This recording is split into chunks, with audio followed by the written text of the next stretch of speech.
राधे राधे सभी को। बोलो काशी विश्वनाथ बाबा की जय। आज मैं वेद व्यास मंदिर के दर्शन कराने आप लोगों को जा रही हूँ।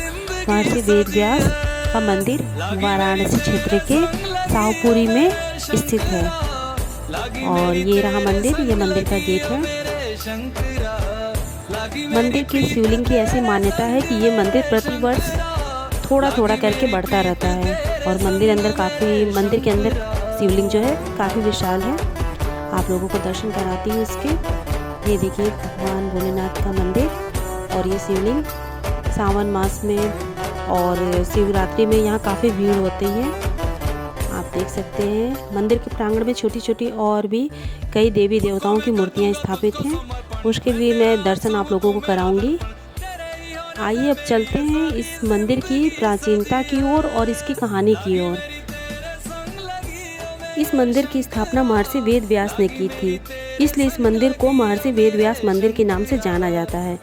शाहपुरी में स्थित प्राचीन महर्षि वेद व्यास का मंदिर अपनी अलग पहचान और मान्यता रखता है। वेद व्यास जी के मंदिर की मान्यता है कि जब ये महाभारत का युद्ध समाप्त हो गया था, तब महर्षि वेद व्यास काशी भ्रमण के लिए आए थे।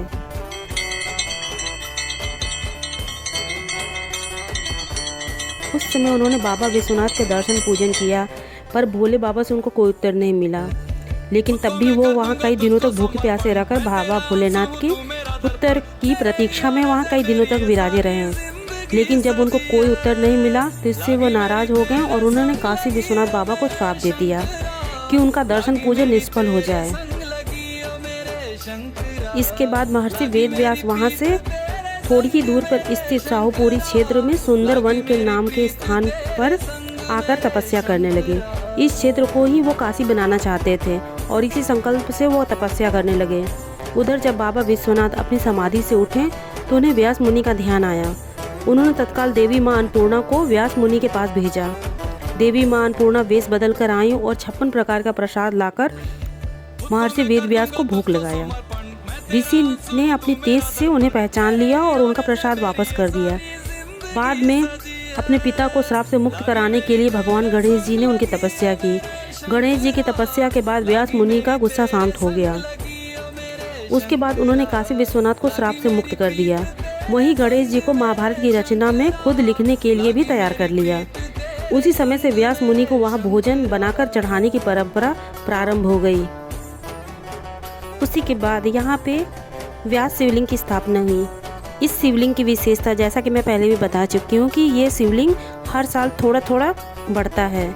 और इस मंदिर की एक खासियत ये भी है कि इस मंदिर के बाहर कोई नंदी नहीं है।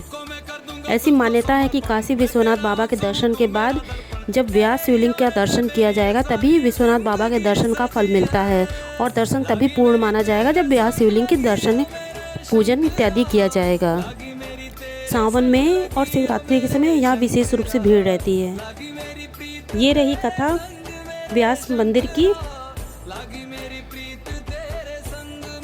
यहाँ मेरा जन्मभूमि भी है, मैं यहीं पे पली बड़ी हूँ। थोड़ी दूर पे मेरा घर है यहाँ पे। और मैं यहाँ कई बार अपने माता पिता के साथ आ चुकी हूँ। यहाँ खाना बना के चढ़ाने की परंपरा मैं बचपन से देखती आ रही हूँ। पहले यहाँ पूरा ये मिट्टी का था और खेत ही खेत थे, लेकिन अब समय के साथ यहाँ पे भी परिवर्तन हो गया है। यहाँ पक्के बन गए हैं और टीन शेड वगैरह लग गए हैं ताकि दर्शनार्थियों को पूजा पाठ में और भोजन प्रसाद बना के चढ़ाने में दिक्कत ना हो। यहाँ विशेष रूप से बाटी चोखा, दाल इत्यादि बना के चढ़ाया जाता है। मैं भी यहाँ पे आ चुकी हूँ अपने परिवार के साथ और भोजन का प्रसाद मैं ग्रहण कर चुकी हूँ। और ये रहा शिवलिंग। खिचड़ी से लेकर शिवरात्रि तक यहाँ पे मेले जैसा भीड़ रहता है और इस टाइम में लोग विशेष करके यहाँ भोजन का प्रसाद बना के चढ़ाते हैं। वैसे तो साल भर में कभी भी आप यहाँ आके प्रसाद बनाएं, चढ़ाएं और खाएं, लेकिन खिचड़ी और शिवरात्रि के मध्य में यहाँ विशेष रूप से भीड़ रहती है। बोलो बाबा विश्वनाथ की जय, व्यास मुनि की जय।